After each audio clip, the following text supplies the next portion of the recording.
సమక్షంలో జరిగింది. అందులో ముఖ్యంగా కులగన జరగాలి,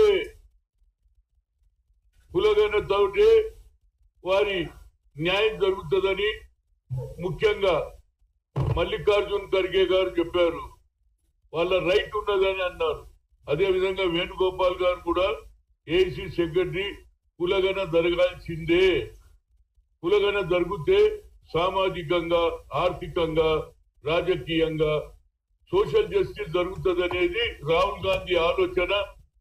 కన్యాకుమారి నుంచి కశ్మీర్ వరకు నడిచిన తర్వాత రైతుల సమస్య, నిరుద్యోగ సమస్య, అట్టడుగునున్నటువంటి ప్రజల ఆలోచన విధానం ఎక్స్రే అన్నాడు. కింది స్థాయిలో ఎస్సీ, ఎస్టీ, ఓబీసీ, మైనార్టీలు ఏ విధంగా ఉన్నారు అని తెలుసుకోవడానికే కులగన అన్నాడు.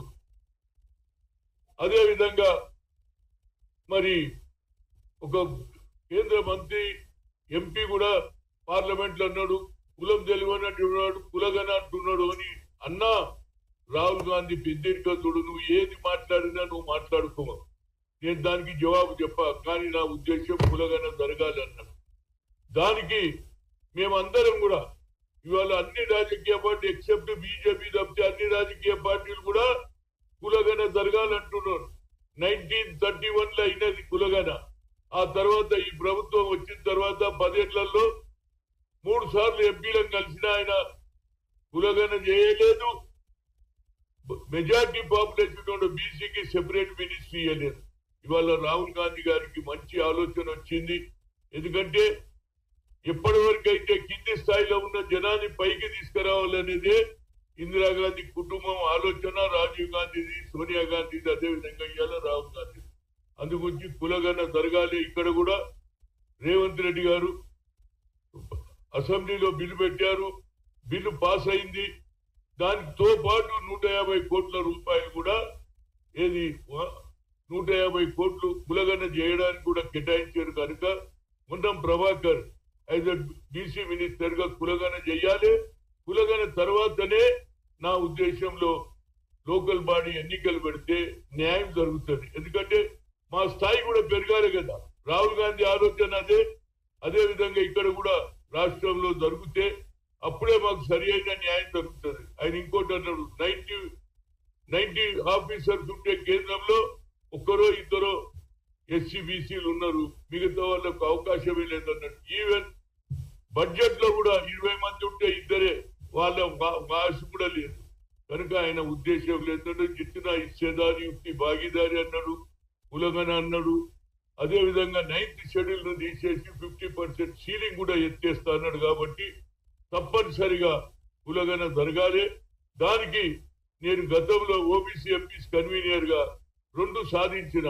ఒకటి ఐఐటి, ఐఐఎం సుప్రీంకోర్టు కొట్టేసింది. కానీ సోనియా గాంధీ దగ్గర పోయి ma'am we come to the rural area, local language Oriya, Tamil, Kannada, Telugu వీళ్ళందరూ మాట్లాడ, కానీ talent is not anybody's property అంటే ఆమె బిల్లు పెడితే అన్ని రాజకీయ పార్టీలు కూడా ఇర్రెస్పెక్ట్ ఆఫ్ లల్లు ప్రసాద్ యాదవ్ ఇనిషియేటివ్ తీసుకొని అన్ని పాస్ అయింది. ఇవాళ మా ఊళ్ళో కొన్ని లక్షల మంది ఐఐటి, ఐఐఎం లో ఆల్ ఇండియా ఇన్స్టిట్యూట్ మెడికల్ డాక్టర్లు అవుతుండ్రు, ఇంజనీర్లు అవుతుండ్రు. ఇంకా దీని మీద పూర్తి స్థాయిలో నేను అది ఓబీసీ ఎంపీస్ కన్వీనర్ గా పూర్తి స్థాయిలో పనిచేస్తున్నా. ఇక ముందు కూడా పనిచేస్తానని చెప్తున్నా. ఏదైనా అడిగేది ఉంటే మీరు అడగని చెప్తాను.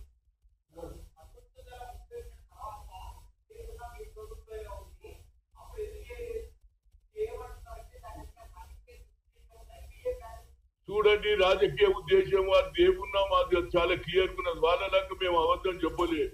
కన్యాకుమారి నుంచి కశ్మీర్ వరకు నడిచినాక 4500 కిలోమీటర్లు నడిచిన తర్వాత రాహుల్ గాంధీ గారికి అన్ని తెలిసిపోయినాయి. గ్రౌండ్ లో పరిస్థితి ఏమిటి, వారికి న్యాయం చేయాలనేది రాహుల్ గాంధీ ఆలోచన. నేను ఇవాళ పేపర్లో చూసిన ఏదో హనుమంతరావు గారికి ఓబీసీ